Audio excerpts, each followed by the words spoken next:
Hello, my name is Joseph Cardias-Menos. I'm here talking to Rachel about generosity and what her story around that looks like. Rachel, if you want to introduce yourself, tell us about yourself. Yeah, so my name is Rachel Warden. I'm currently in an interesting season of life. I'm in a really fun season of what I like to call underemployment. I was a high school math teacher for 8 years, which I loved, but God called me to other things. And I've been around Crossroads for about 13 years, been part of the Crux or Young Adults community for about 5 now. And I've been leading in some capacity for 3 of those years, and then I've been co-leading the whole thing with Austin for the last 2. I don't know. I have a dog named Gus who I love. Gus is great. Fun fact about me. So what did generosity look like for you growing up? I wouldn't say I grew up in the church. I spent the first few years of my life in the church. My mom and dad raised as Presbyterian, but for various family reasons and things that were happening, we stopped going to church probably around the time I was 7 or 8. And I still very much had a relationship with God in that time, and throughout my entire life after that initial point. But it was through personal prayer, and it was just me and him. We didn't really go to church, and so as a result, I didn't have those spiritual disciplines as foundations. Like, we didn't read the Bible in my family together or even alone, and we didn't talk about tithing, and we didn't kind of go through those things together. And so it looked very different for me growing up. And my parents were still very generous people. So when I think of generosity, I do still think of them, but it just wasn't in the context of church. They gave to a lot of nonprofits, but they never talked to us about why they were giving, or like even the percentage or how much or what that looked like for them. And then when I was in high school, and I can very much see God's hand on this, I got plugged in with this really great group of people who were just super rooted in their faith. They just kind of took me in. And by the time we were seniors, we started church shopping. And so we were just hopping around to different churches because they had all come up through the church. So they had their home church. But we were trying to figure out what church looked like for us without the parental influence. And so we went to a few different ones, and then we landed at Crossroads about 13 years ago, and which makes me feel old, even though I know I'm not. And it was just home. It was the first place I felt God, and so that kind of started this whole journey. So with your personal growth and your spiritual growth and disciplines, can you tell us a little bit more about what that looked like for you? Yeah, I wish I could say that when I started going to church like regularly at Crossroads that those spiritual disciplines were like quickly established and that like it was all good, and it wasn't, because I was still very much in the mindset of like this is between me and God, and so I didn't know what community looked like in the context of God, and I didn't know what those things were, and so I would come to church. I was the person who would walk in right as service was starting. I would sit in the back in the dark so that no one would see me. I would often sit by myself and kind of just absorb, see if I was hearing anything from God in those moments, and then leave as soon as service was over. And so for 5 or 6 years, that was my rhythm. I would try different journey groups, right? Because Crossroads always pushes the journey groups. And so I would do that and attempt to find community in those spaces and attempt to grow. And it just never felt like it took root. And so a lot of the challenge and the things that I now know come from that didn't exist. So for 5 or 6 years, my spiritual growth was almost non-existent. It was a continuation of what had already been established. And I didn't know what I didn't know. Yeah, I totally relate to that. My story is very similar in that regard. But if that was the pattern that you were in, with the not really experiencing any growth. What triggered a change? Was there something you can identify, or several things maybe that led to change? Yeah, so specifically around generosity, since that's what we're talking about, it was, Crossroads has had this series, and I very specifically remember it. It was, I don't remember the series title, I don't remember even who was talking, but I remember the conviction I felt around it. And they were talking about giving and testing God. And up until that point, for those 5 or 6 years, and a lot of people who come to Crossroads probably know this, when they're collecting giving, they always say, but if you're new here, if this is your first time here, if you don't call this place home, just let that pass you on by. But I'd been going for 5 or 6 years and I still wasn't giving. And so it was this feeling of, I didn't have, as a high school math teacher, especially at a private school, especially as someone who owned a home, there was no money. It felt like I was living paycheck to paycheck. There was nothing happening. And so I always had the mentality of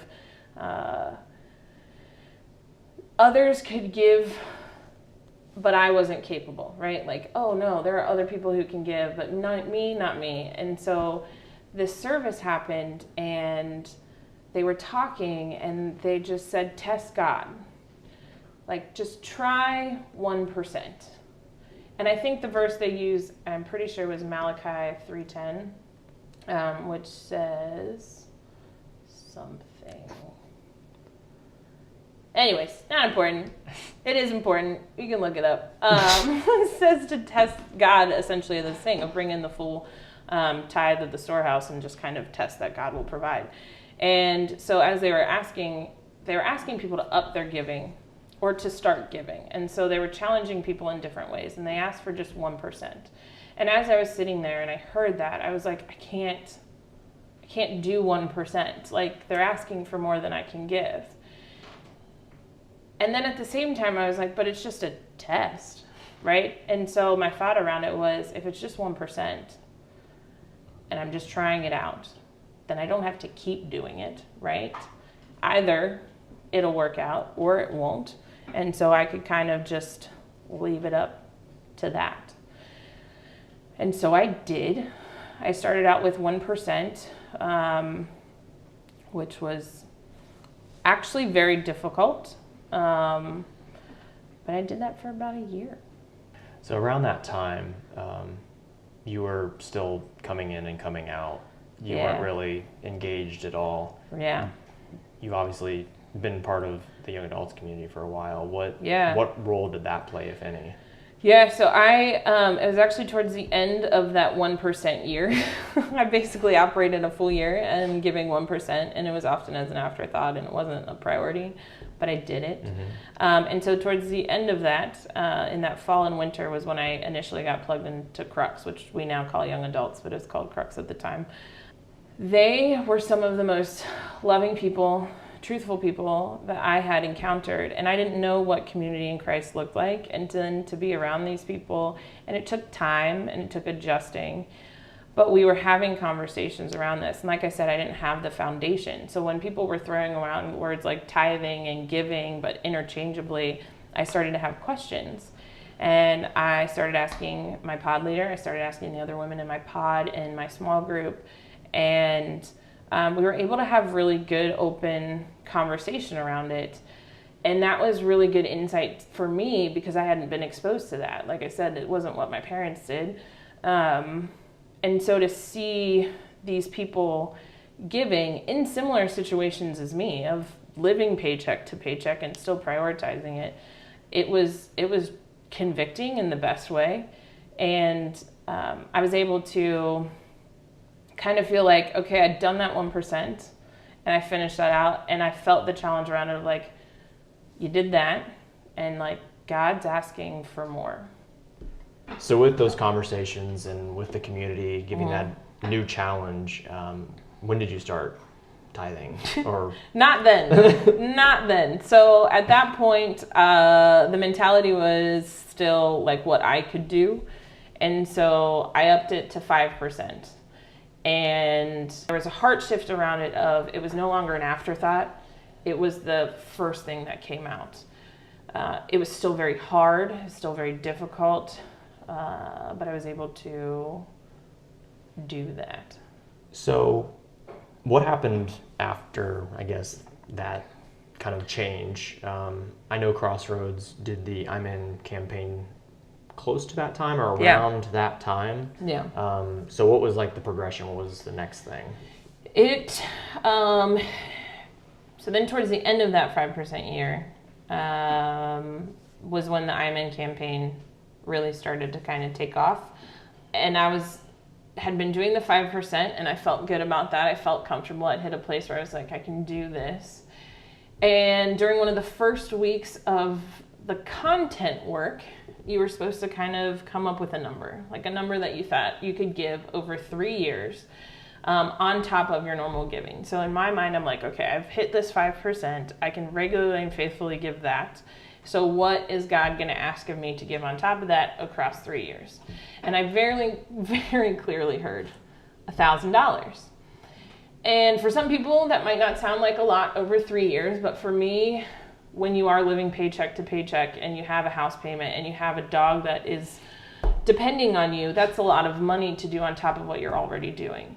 And so when I first heard that number, I was like, God, there's no way. Like, I can't do this. And again, community and prayer. And I think it took a week or two, but I was like, okay, $1,000. I could write that down on my commitment card. I can feel good about that. I feel like I could actually do this thing.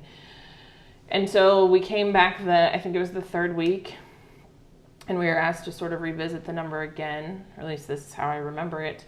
And I heard God say, triple it. And I was like, no. Like, now you're asking for $3,000 over 3 years. So really what you're asking for, God, is $1,000 a year on top of what I'm already doing. And what? I can't. And again, I processed. I took it back to him to be like, okay, is this what I actually heard, or is this just some stray thought? And I took it to my community. And I think we had another week or two in content, and then we were at the service for the final turning in of the commitment card. And they asked one more time, like, think about your number. And God says again, now triple that. $9,000.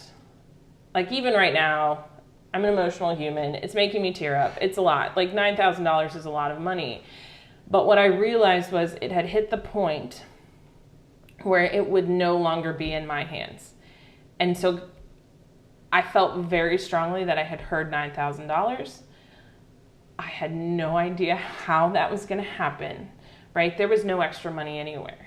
I was dreading the $1,000, and now you're asking for $9,000, and I don't know where that's going to come from. And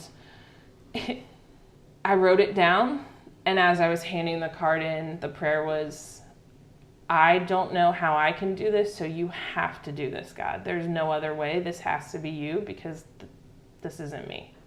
That's a giant leap of faith, I feel like. It's so big. It's like jumping off a cliff is what it really felt like. But and with that, the campaign was 3 years. 3-year campaign. And it ended in 2018, and they did the Obsessed 2-year plus on top of that. Yeah. Or towards the end. So it's coming up this year is the end of that. Where did you land? I made the I'm In commitment, and I started regularly giving, right? I was still doing my 5% giving, and I was trying to keep up with the I'm In. So I was doing 2.5% or 5% for most of that following year. And then we get to the end of the year. So I felt like I was on pace. I felt like it was good. And we get to September, and I lost an additional class. So I'd been teaching an additional class, which meant extra money. And so when I lost that, my pay significantly went down. And to the point where my mortgage on my house was actually more than one of my paychecks. So more than half of my income was then going to my housing, not counting anything else. And God and I had a very hard conversation. And I very clearly heard in that moment, sell your house. It's not your house anyways, it's my house, so sell your house. And I was like, but it is my house. I don't want to sell my house.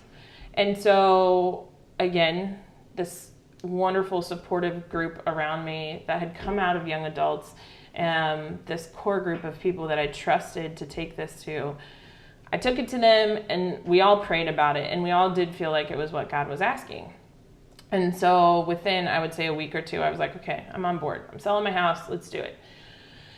And this is where I really start to kind of see God's hand in the ask and the follow through of the generosity. Was I had bought my house in a buyer's market, so I had gotten a really good deal. It was a beautiful home. And when I went to go sell it, I was selling it in a seller's market. And so there was this significant profit that came out of it. And as a result, within that first full year for the I'm In campaign, I was able to take a chunk of that profit and put it towards the I'm In. And it was like a third of my I'm In. So even though I hadn't been able to keep pace that whole year, I was where I was supposed to be anyways. And so as a result, I felt more financially like sound and solid, and so my giving kind of just upped. And so I upped my ministry giving to the tithe, and then over that year, I was giving monthly, probably maybe 13% to the I'm In to try to kind of get ahead. And so overall, I was giving like over 23% a month to God. And I didn't even know it until I was like digging into it. Like I knew I was giving, and I knew that it was good, but it wasn't until and as a numbers person, as a high school math teacher, I like to know the numbers. When I looked at that, I was like, that's crazy. I went from 1% 3 years ago to giving 23%, and it not even really it was a sacrifice. There were things that I was like giving up on in order to be able to give to that level, but it didn't hurt. It wasn't painful. It was very joyful. And then I left my teaching job, and that's a whole nother story for a whole nother day. But I left my job in May of 2018. So I was on track to finish the I'm In, and then it came to no pay. And I wasn't making any money, and I didn't have a job, and so you can't tithe on $0. And so it just entered this very interesting season of what does that look like. And so I am 90% done with my I'm In. I'm still giving to that. I am still tithing on the what feels like the little amount that I make in my underemployment. It's been one of the craziest journeys and one of the biggest blessings. And I don't want to speak prosperity gospel over any of this, but I have seen God's faithfulness and his provision. And part of that comes from me just fully trusting him and leaning in and giving that 10% before anything else. And then everything kind of just falls into place. So you mentioned provision and God's provision for you during this season of underemployment. Do you have any examples of when God has shown his provision? Yeah, so most recently, I've actually been on the receiving end of a lot of other people's generosity because of this underemployment. And it's a crazy story. It's a beautiful story, and I'll try to tell a very short version of it. But essentially, we had hit a point, I had hit a point where I couldn't afford my bills. My hours were being cut at work. I'm in retail currently, and it's slow at work, and so the hours were just getting cut more and more. I knew exactly how many hours I needed to afford basic living stuff, and I was getting half of those hours. So I had no idea how I was going to afford anything. And at a prayer experience, God was very clear in saying, you're being faithful, you're being obedient, just trust me. I was like, cool, God, that feels great. that Wednesday, so that was on a Monday, that Wednesday, a leader reached out to me and she said, hey, can we talk? And I was like, sure. I was assuming it was young adults related, right? I co-lead this whole thing. There's stuff that comes up, like we would have a chat. And we sit down and essentially she just hands me an envelope. And I'm like, okay, is this why you wanted to meet? And she's like, yeah. And I was like, should I read it now? Because I'm just assuming it's encouraging words and like, you're doing great, Rachel, keep it up. And I'm a crier, so I was like, am I going to cry if I read this? And she's like, I don't know. So I said, I'll read it later. And essentially, I opened it up later that night, and there was a check for $500.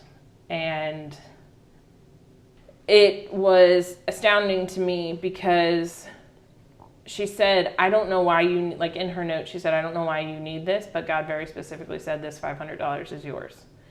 And I lost it. I cried a lot.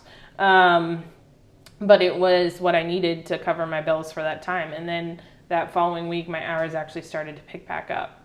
So it was enough of